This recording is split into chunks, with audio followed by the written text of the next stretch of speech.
আবার পকোড়াও খেয়েছি। এই মেয়েটাকে সরিয়ে দিই। দাঁড়িয়ে রয়েছে পকোড়ার লাইনের সামনে।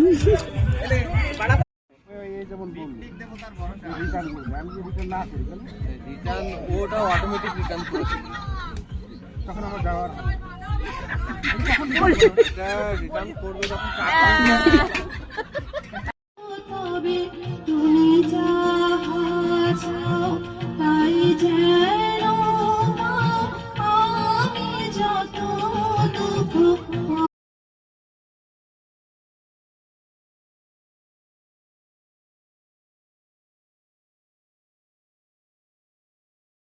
বেলা বিকেল আর কি, সন্ধ্যা প্রায়।